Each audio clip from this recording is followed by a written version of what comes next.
The first 60 wagons of the Mormon pioneer train pulled up over this rise and down into the Salt Lake Valley. At this point, one of them wrote, the grass grows high and thick on the ground and is well mixed with nice green rushes. Feed for our teams here is very plentiful and good, and the water is also good. Well, had they arrived in June and seen the valley as it is now, they probably would have been even more impressed. The spring growth of grass and brush is at its peak in June, and the eastern side of the Salt Lake Valley, including the upper foothills, is a veritable paradise. This is the scene at the end of July. Already you can see that the grasses have turned brown where they've withered under the scorching summer sun. On this date in 1847, William Clayton wrote bravely in his journal that the land looks dry and lacks rain, but the numerous creeks and springs must necessarily water it much. Let another month pass, and the scene becomes parched and barren, the green remaining only where the flow of those numerous creeks and springs that Clayton had so much faith in can be diverted for irrigation. The point is that what we really see in a landscape depends very much on when we look at it and why we look at it. In 1847, Wilford Woodruff, fresh from the Wyoming Badlands and hoping this would be the new home of the Mormons, saw this as a lush paradise. Orson Pratt and William Clayton had reservations, but were nevertheless optimistic. Sam Brannan, who had just arrived from California's rich San Joaquin Valley, saw the Salt Lake Valley as sterile and desolate, a land where frequent frosts and icy waters would make agricultural success virtually impossible. All were to gain a more balanced view as the seasons passed and as they became more familiar with the area beyond the Salt Lake Valley. All but Sam Brannan, that is, who left the valley that year, never to return.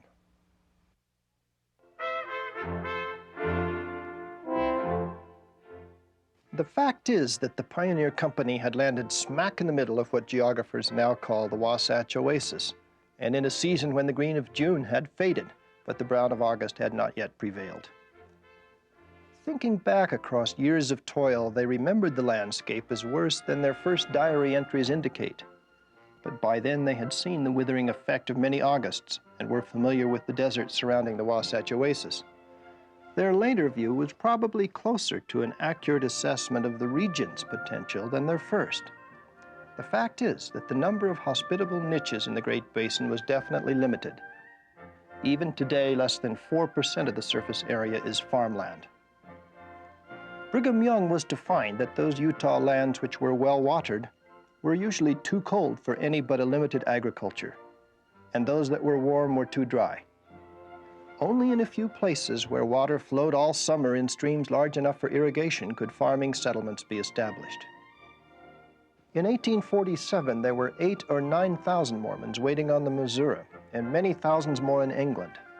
If homes were to be found for these, not to mention the tens of thousands of new converts Young confidently expected, it was essential that the Mormon net be cast wide.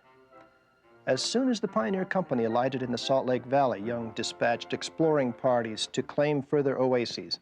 Over the next 3 years, exploration continued until virtually all habitable sites in the Utah area had been identified. Perhaps the most important initial influence on the direction these explorations would take was the experience of the men of the Mormon Battalion.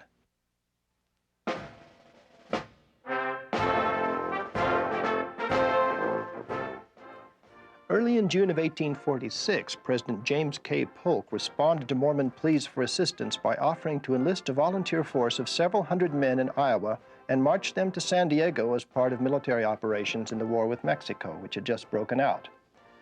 Shortly thereafter, Captain James W. Allen, acting under orders from Colonel Stephen W. Kearney, was in the Mormon camp of Mount Pisgah, Iowa, 130 miles east of Council Bluffs. Allen's purposes were explained in an announcement circulated among the Mormon camps.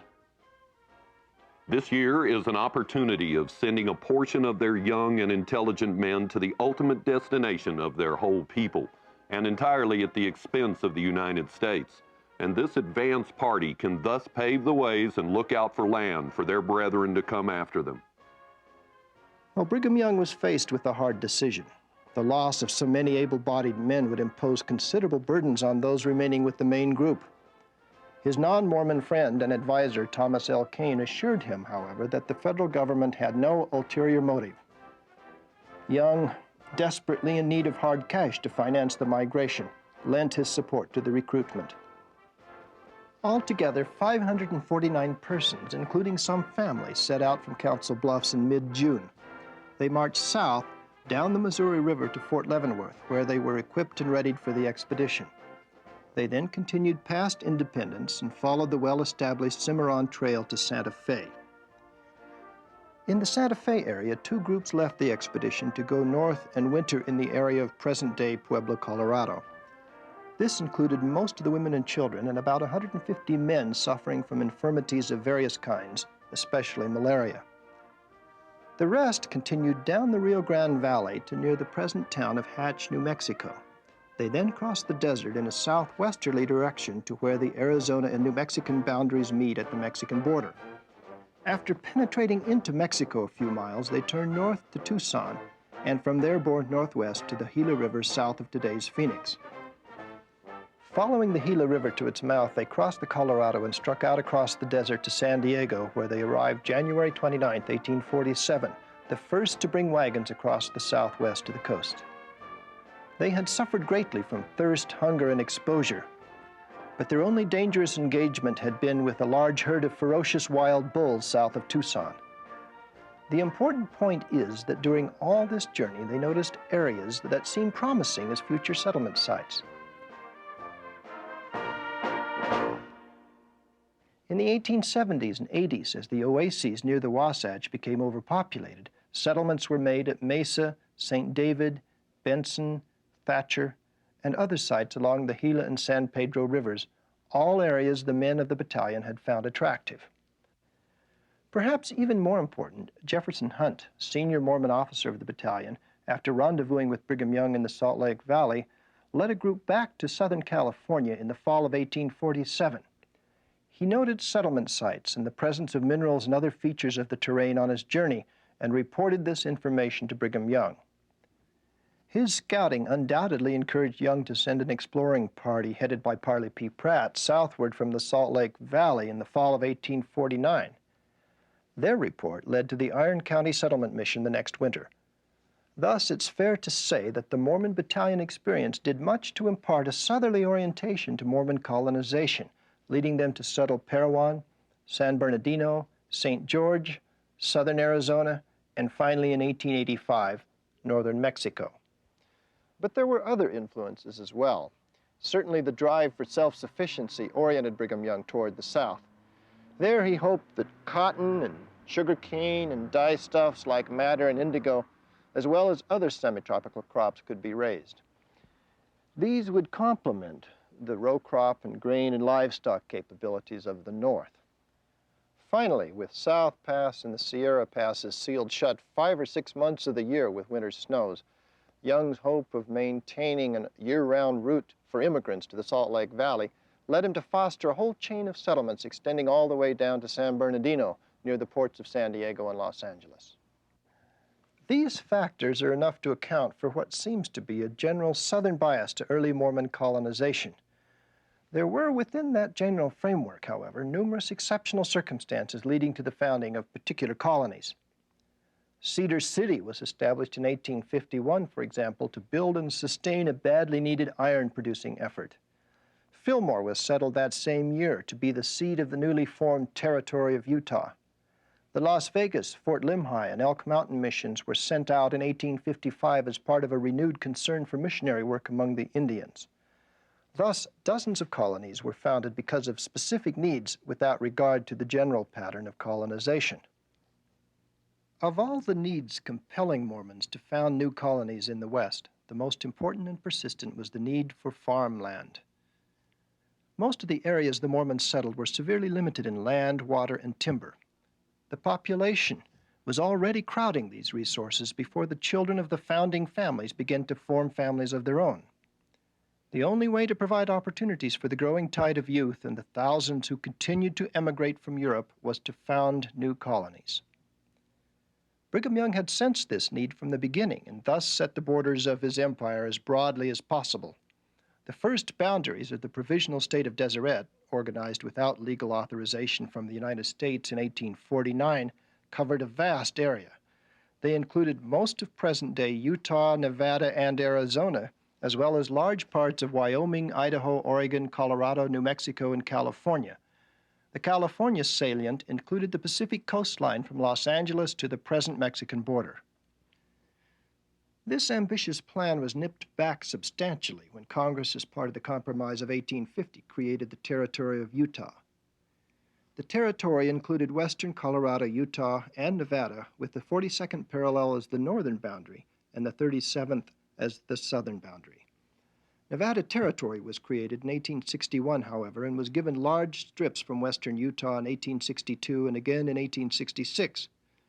Also in 1861, Colorado Territory was created, taking a large segment of eastern Utah. That same year, Nebraska Territory, which included present-day Wyoming, was given the northeast corner. This portion was enlarged and given to Wyoming in 1868, leaving Utah with her present boundaries, substantially less than Brigham Young had hoped for in 1849. The allotment of Deseret-claimed lands to surrounding states complicated but did not stop the outmigration of Utah Mormons and the founding of new colonies outside of Utah.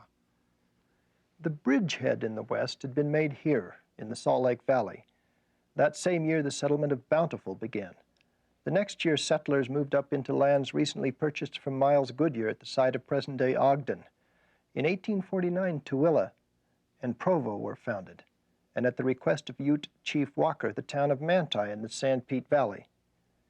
There were outliers established in subsequent years, such as Parowan, San Bernardino, and the Carson Valley, Nevada settlement, but the great bulk of the population was involved in a more gradual pattern of expansion.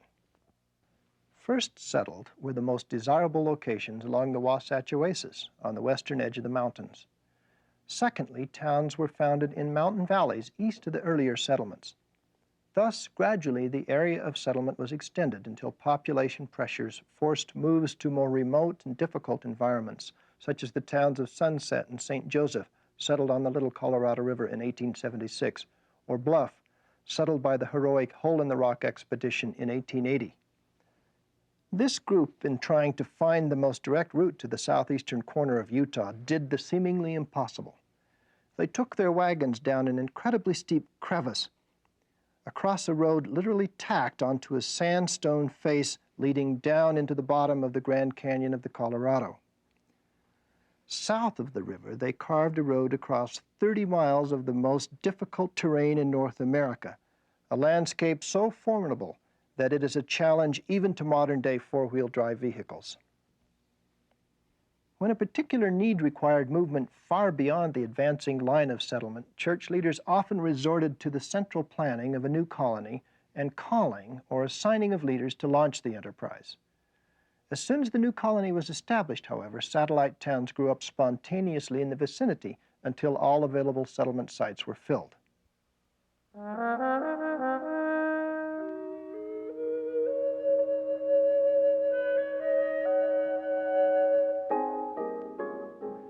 Not all of these Mormon settlements survived, however. Problems of water supply and water control were a major cause of abandonment. The settlers of the charming town of Grafton, for example, lost their small strip of arable lands to the flooding Virgin River. Settlers of 3 colonies on the Muddy River west of St. George gave up their effort in 1870 when a government survey determined that they were in Nevada. Nevada officials promptly assessed back taxes payable in cash only, which settlers could not raise. They had no choice but to abandon their homes and farms and move back to Utah. The Mexican Revolution of 1910 imperiled the lives of Mormon colonists in Chihuahua and Sonora, forcing a hasty flight in 1912 of most of the colonists there. Geographer Lynn Rosenwald has calculated that in all the West, about 69 of 497 Mormon settlements were eventually abandoned. Not a bad record, I would judge, when one takes into account the nature of the terrain in which most of the settlement took place.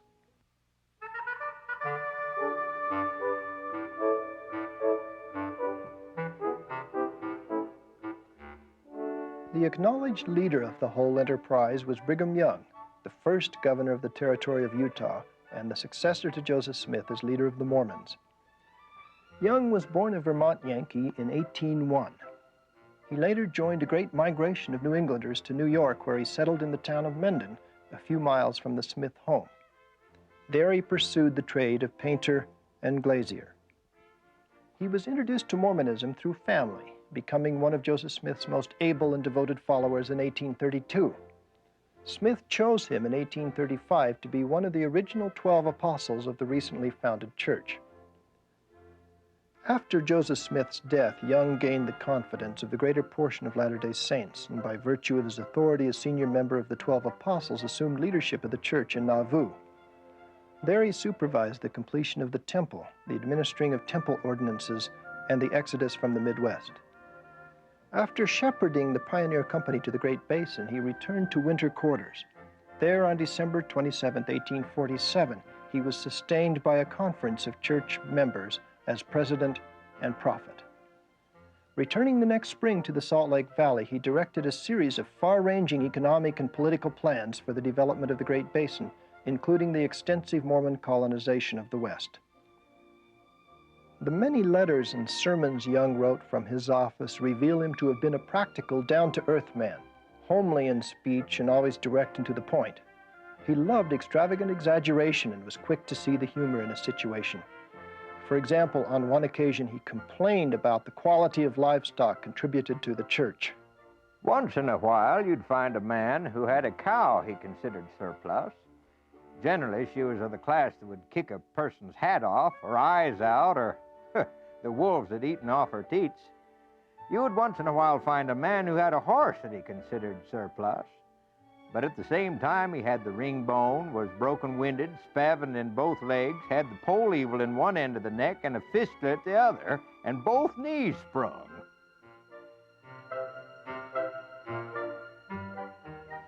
To a disaffected Mormon who wrote asking him to take her name off the church records, Young responded, "Madam, I have this day examined the records of baptism for the remission of sins in the church, and not being able to find the name of Elizabeth Green recorded therein, I was saved the necessity of erasing your name therefrom. You may therefore consider that your sins have not been remitted you, and you can enjoy the benefits thereof." His use at times of forceful and direct language and his extensive involvement in practical matters of economics and politics caused some to see him as a hard, tyrannical ruler who countenanced no opposition.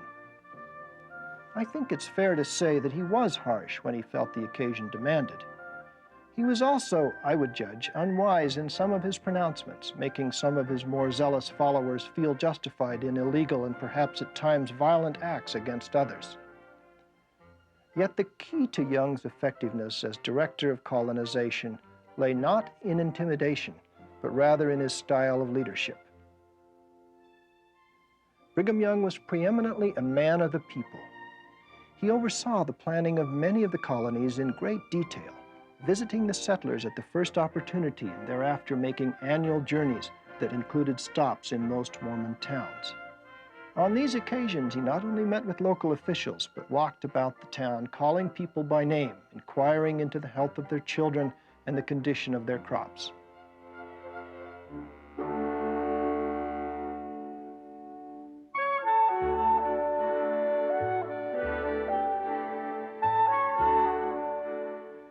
Elizabeth Wood Kane, a non-Mormon, described interviews she saw.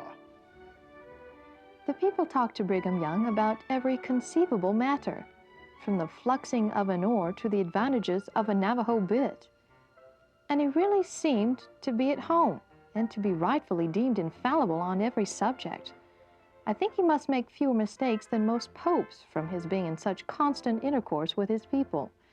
I noticed that he never seemed uninterested, but gave unforced attention to the person addressing him, which suggested a mind free from care.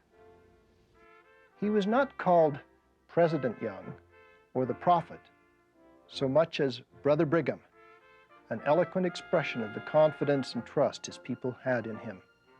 He ruled Utah absolutely, yes, but with a hearty handshake more than an iron fist.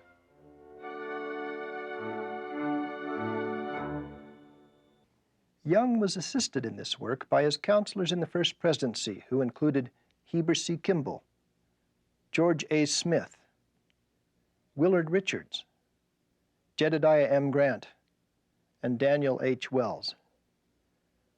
The 12 apostles formed a quorum of able and loyal men who likewise counseled the church president, served on missions, and perhaps most importantly took the lead in establishing and presiding over new settlements. The rotund George A. Smith, after whom St. George was named, led the expedition that settled Parowan. Ezra T. Benson was spiritual leader of the Cache Valley settlements. Lorenzo Snow presided benevolently over Brigham City, his distant cousin Erastus over Utah's Dixie, Orson Hyde over the San Pete Valley, Charles C. Rich over the Bear Lake settlements, and Franklin D. Richards over Weber County. Complementing these men was a broader group of advisors known as the Council of the 50. This body of 50 prominent men was first organized by Joseph Smith in 1844. They were not, as some have claimed, a clandestine shadow government of Deserets secretly controlling the destiny of the region, but rather a body which confirmed, legitimized, and disseminated decisions made at the top by Brigham Young, his counselors, and the quorum of the 12 apostles. Together with the leaders above them, they were vitally important in helping to plan and carry out the great colonization of the West by Mormons in the 19th century. But perhaps the real heroes of the enterprise are the ordinary people whose names are unknown to any but their descendants. It was they who left homes and fields, undertaking grueling winter journeys to new settlement sites, plowing, planting, and building, often time and time again. Joseph Grafton Hovey, for example, wrote in his diary on November 6, 1850, "The president called out some 100 to go and make a settlement in Iron County on the Little Salt Lake. I, Joseph, being called to go also, notwithstanding my hard labors since I've been in the valley. I'm willing to forsake all and go and build up the kingdom of God. I have labored with all my might, and God has blessed me with health and in strengthening my family. I had my mind made up this winter to rest a little and enjoy my labors. Hence, there seems to be no stopping place for a man but that he must do the will of God." Hovey's poignant private thoughts are worth volumes on the Mormon settlement process in Utah.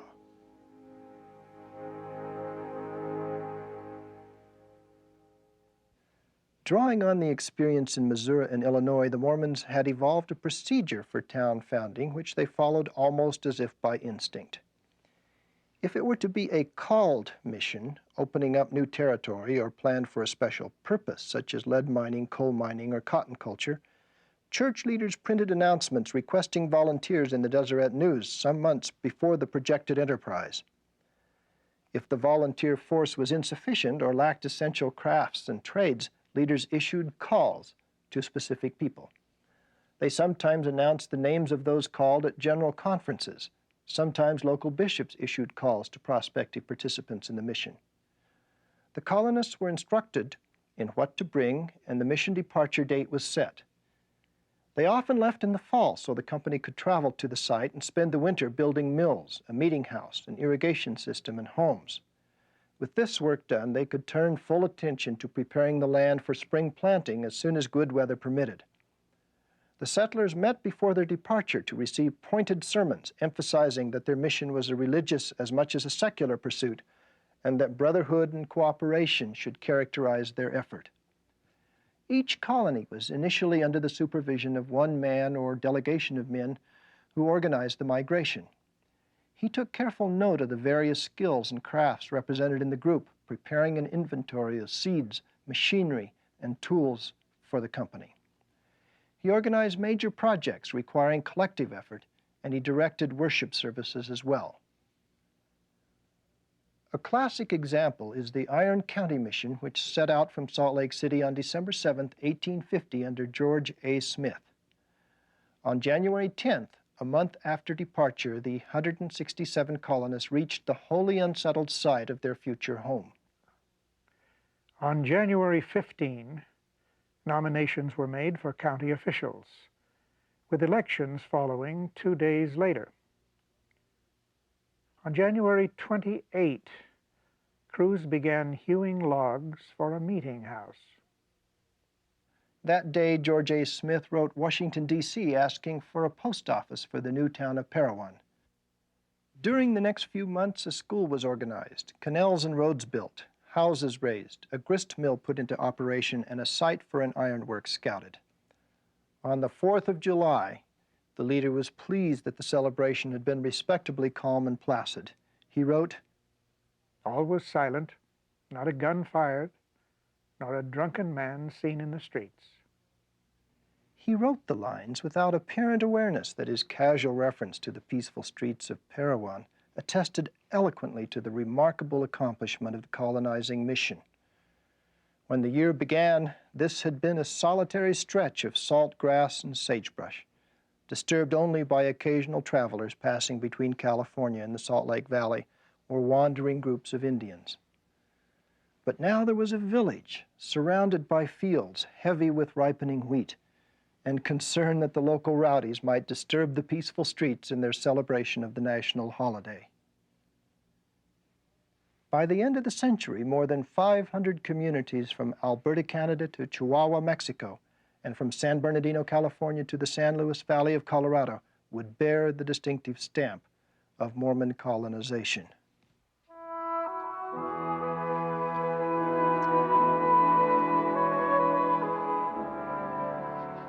Villagers in rural Utah continue to amaze tourists by their determination to maintain their homes in such a forbidding land.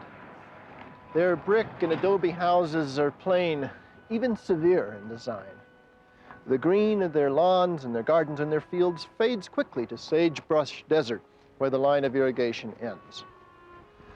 But the Mormon leaders of the 19th century had designated this place as a home and refuge for their people, recognizing that in most places and at most seasons this was no paradise. They determined nonetheless to plant their roots deep and stay. For well over a century, they have worried shelter, food, and clothing from this hard land.